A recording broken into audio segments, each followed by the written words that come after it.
Hello guys, നിങ്ങൾ വിചാരിക്കും സഞ്ചിയിലെല്ലാം പിടിച്ചിട്ടെന്നാ നിൽക്കുന്നത്. സഞ്ചിയിൽ നമ്മളെ കപ്പയാണ് കേട്ടോ. അപ്പോൾ കപ്പ മാത്രമായ ഒരു സുഖം ഉണ്ടാവില്ലല്ലോ. കപ്പേൻ്റെ ഒപ്പം ആരാ വേണ്ടേ? നല്ല മത്തി. അപ്പോൾ ഇന്ന് മത്തിയും കപ്പയാണ് കേട്ടോ. നമ്മൾ വൃത്തിയാക്കിയ കപ്പ എടുത്തിട്ട് ഒരു കുക്കറിൽ വെച്ച് കുറച്ച് ഉപ്പും വെള്ളം ഒഴിച്ചിട്ട് വേവിക്കുക. കുക്കറിലാണ് എനിക്കിഷ്ടം. ഒരു 4 വിസിൽ വന്നാൽ ഓക്കെ.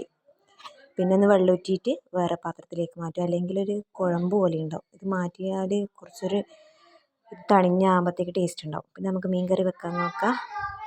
അപ്പോൾ ആദ്യം തന്നെ തക്കാളി, പച്ചമുളക്, ഇഞ്ചിയും കറിവേപ്പിലിട്ട് നല്ലോണം ഉടച്ചെടുക്കുക.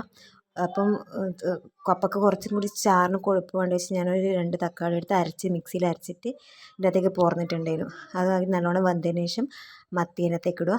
നല്ലോണം തിള വന്നതിന് ശേഷം വെളുത്തുള്ളി ചതച്ചൊന്ന് ഇട്ടിട്ട് നല്ലോണം തിളച്ചതിന് ശേഷം കറിവേപ്പിലിട്ട് പച്ച വെളിച്ചെണ്ണ നനച്ച് ഓഫ് ചെയ്യുക. അപ്പോൾ നല്ല കപ്പയും മത്തി റെഡി ആയിട്ട്. Okay, bye, see U.